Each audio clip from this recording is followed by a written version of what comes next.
வணக்கம் நண்பர்களே. மசூதி இந்தியாவில் மசூதி கட்டுவது என்பது, தர்கா கட்டுவது என்பது அத்தனை எளிதான விஷயமாக இருக்காது. காரணம், பொது அமைதியில் ஒரு பெரும் தாக்கத்தை ஏற்படுத்தக்கூடிய விஷயமாகத்தான் ஒரு மசூதி கட்டுவது என்பது இருக்கும். நான் இது ஏதோ மத துவேஷமான அரசு நடந்து கொண்டிருக்கிறது என்ற அடிப்படையில் நான் கூறவில்லை. மிக நன்றாக புரிந்து கொள்ளுங்கள். இந்த தேசத்தில் மசூதி கட்டுவது அத்தனை எளிதல்ல என்பது எல்லாருக்கும் தெரிந்த விஷயம். ஆனால் இந்த நாட்டினுடைய பேசுபொருளாக இருந்த 2019ஆம் ஆண்டு தீர்ப்பு வெளிவந்த அயோத்தி சம்பவம் எல்லோருக்கும் ஞாபகம் இருக்கும். இப்போ அயோத்தியில் இந்த மசூதி இருந்த இடத்தில் ராமர் கோயில் கட்டுவதற்கு ஒரு ஒருமித்த கருத்து ஏற்பட்டு தீர்ப்பு வழங்கப்பட்டது. எல்லோரும் ஏற்றுக்கொண்டார்கள். அதற்கு பதிலாக அந்த இடத்தில் ராமர் கோயில் கட்டும் என்று தீர்ப்பு வந்துவிட்டதால் அதற்கு ஈடாக கிட்டத்தட்ட அயோத்தியிலிருந்து 20 கிலோமீட்டர் தொலைவில் அமைந்துள்ள தன்னிப்பூர் கடந்த 2 வருடங்களாக அது பேசுபொருளாக இருக்குது. காரணம், இந்த தன்னிப்பூரில் அரசாங்கம் மசூதி கட்டுவதற்கான நிலம் ஒதுக்கியது. 92ஆம் ஆண்டு டிசம்பர் 6ஆம் தேதி எல்லோருக்கும் தெரியும், பாபர் மசூதி இடிக்கப்பட்ட நீண்ட சட்டமுறைகளுக்கு பிறகுதான் 2019 நவம்பர் 9ஆம் தேதி உச்சநீதிமன்றம் தனது தீர்ப்பில் அயோத்தி ராமர் கோயில் கட்ட ஒப்புக்கொண்டது. அன்றைய தலைமை நீதிபதி ரஞ்சன் கோகாய் தலைமையில் அமைக்கப்பட்ட 5 நபர்கள் கொண்ட அரசியல் சாசன அமர்வு இந்த வழக்கில் ஒருமித்த தீர்ப்பை வழங்கியது. இங்கே என்ன அப்படின்னா, அயோத்தியில் அமைந்துள்ள சர்ச்சைக்குரிய 2.7 ஏக்கர் நிலம் ராமர் கோயில் கட்ட வழங்கப்பட்டது. இதற்கு ஈடாக மசூதி ஒன்று கட்ட முஸ்லீம் தரப்பினருக்கு 5 ஏக்கர் கொடுத்துருக்காங்க. அதான் அந்த தன்னிப்பூர் இடம். இது கோரக்பூர் லக்னோ அந்த சாலையில் அமைஞ்சிருக்கிறதா சொல்கிறாங்க. இந்த தன்னிப்பூர் கோரக்பூர் அயோத்தி லக்னோ அந்த சாலை. இன்னும் பார்த்தீங்கன்னா ரவுனாகி அப்படிங்கிற காவல் நிலையம், காவல் சரகத்துக்கு உட்பட்டு அது நடந்திருப்பதாக கூறுகிறார்கள். மசூதி கட்டப்பட தேர்வு செய்யப்பட்ட இடம் நெடுஞ்சாலையிலேருந்து 200 மீட்டர் தொலைவில் இருக்குது. இப்போ அவங்க மசூதி கட்டுறதுக்கு முதல்ல இதை யார்கிட்ட கொடுத்துருக்காங்கன்னா, சன்னி மத்திய வக்பு வாரியம். இங்கே தான் எதுவும்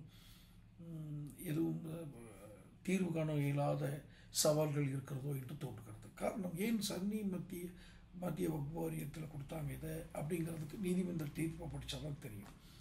ஆனால் ஆரம்பத்தில் இவர்கள் மசூதியையும் அங்கே ஒரு மருத்துவமனையும் சேர்த்தே கட்ட வேண்டும் அப்படின்னு ஒரு நிலைப்பாடு எடுக்கிறாங்க. காரணம், இந்த தன்னிப்பூர் இந்த மசூதி கட்டுவதற்காக இவர்கள் செலக்ட் பண்ணாங்க இல்லையா, அந்த இடமும் லக்னோவும் கிட்டத்தட்ட 4லேருந்து 6 மணி நேரம் பிரயாணம் பண்ணக்கூடிய இடமா இருக்குது. அப்போ அங்கே ஒரு மருத்துவமனை கட்டினால் இன்னும் நன்றாக இருக்கும் அப்படின்னு அவர்களுக்கு ஒரு எண்ணம்.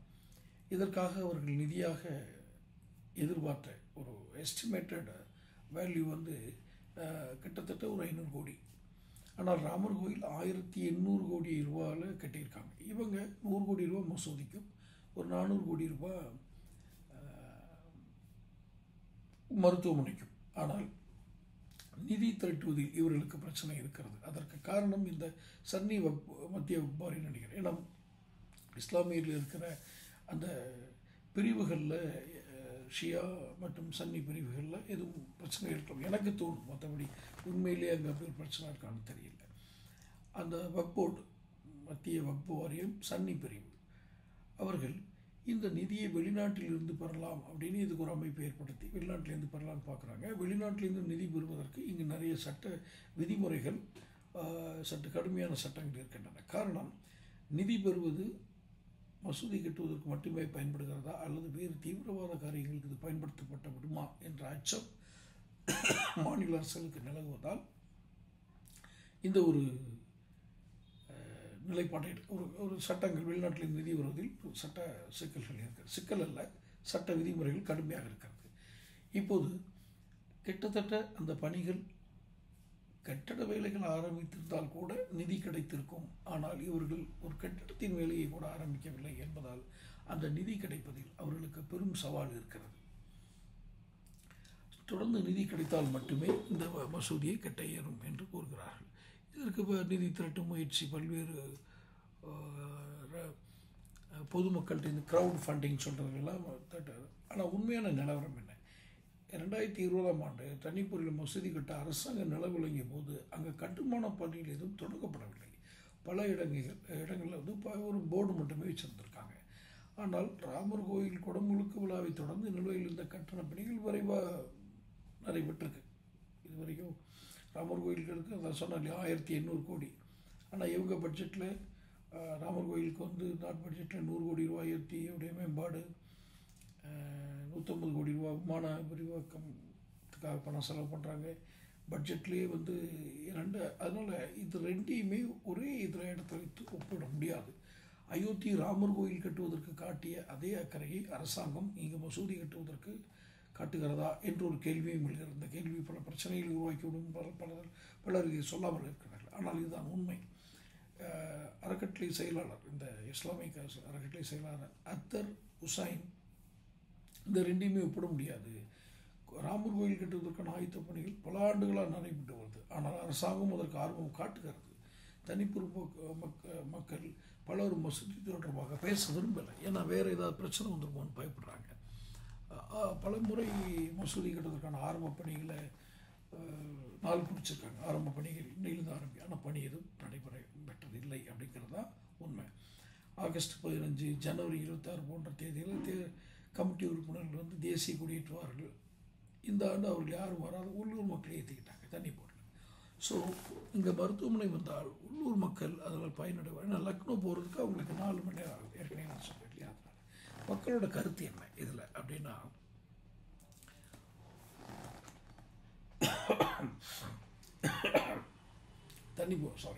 தண்ணிப்பூரில் மசூதி கட்டுவது தொடர்பாக பேசிய அனைத்து இந்திய மில்லி கவுன்சில் அதனுடைய பொதுச் செயலாளர் காலிக் அகமது கான், நிலம் சன்னி மத்திய வாரியத்திடம் வழங்கப்பட்டு விட்டது. கட்டுமான பணிகளை ஆரம்பிப்பது அவர்களின் பொறுப்பு. அதுதான் ஆரம்பத்தை சொன்னேன். இது பொதுமக்களோட கருத்து மதுவாக தான் இருக்கிறது. மக்களிடமோ கட்சிகளிடமோ அந்த நிலம் வழங்கப்பட்டிருந்தால் இந்த நேரத்தில் மசூதி கட்டப்பட்டிருக்கும். நான் சொன்னது மிக சரி. புரியுதுங்களா?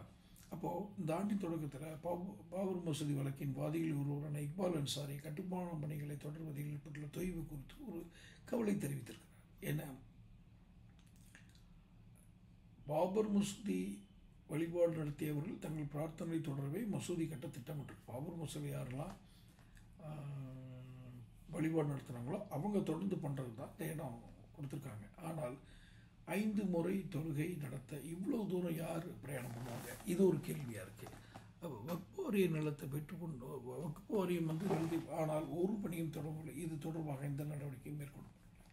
இந்த சன்னி வக்ஃப் வாரியம் தான் அது காரணம் தோணுது. அவர்களிடம் நிலம் உள்ளது, மசூதியை கட்டி பொறுப்பும் அவருடையது. அயோத்தியில் மசூதி இருந்தவரை அதனை நாங்கள் பார்த்து கொண்டோம் அப்படின்னு அன்சாரி சொல்கிறார். இப்போ வக்ஃப் வாரியத்திட்ட நிலம் கொடுத்தது தான் பிரச்சனை. இது பொதுமக்கள்கிட்டயோ கட்சிகள்கிட்டயோ கொடுத்துருந்தா இது சரியாக இருந்திருக்குன்னு சொல்லலாம். இன்னொன்று, அயோத்தியில் வசிக்கும் கசான் அகமத் அப்படிங்கிறவர் அரசு இதுவரை எந்த ஆவணத்தையும் வழங்கவில்லை. அரசு அதிகாரிகளிடம் எதையும் தெரிவிப்பதில்லை. பணிகள் நடந்தால் தடைகள் பின்னால் ஏற்படும். அதான் அந்த அந்த பிரச்சனைக்குரிய அந்த தண்ணிப்பூர் ஏரியாவில் ஒரு கூட்டு தடுப்பு முயற்சின்னு சொல்லுவாங்க. கூட்டு முயற்சின்னு சொன்னது கூட்டு தடுப்பு முயற்சி. அது ஒரு வக்ஃப் வாரியத்தை கொடுத்துட்றது, அப்புறம் அதுக்கு ஃபண்டிங் வேணும்னா ஏகப்பட்ட விதிகளை போடுறது. இப்படி இந்த மசூதி கட்டுவதில் மிகப்பெரிய ஒரு சவால் இந்த இஸ்லாமியர்களுக்கு இருக்கிறது தண்ணிப்பூரில். அது இன்னும் அடிக்கல் நாட்டப்படவில்லை, பணிகள் தொடங்கப்படவில்லை, ஃபண்டிங் கிடைக்கிற பிரச்சனை இருக்குது. இத்தனை சவால்களையும் கடந்து அந்த அந்த வக்ஃப் போர்டுடைய பணி அல்லது மசூதி கட்டும் பணி எப்போது தொடங்கும்? இந்தியாவில் மத ரீதியான உரிமைகள் சமமாக இருக்கிறது.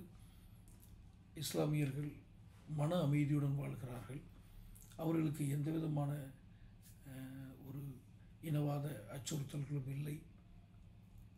ஒரு சிறுபான்மையினம் என்ற எண்ணமே அவர்கள் மனதில் இல்லை.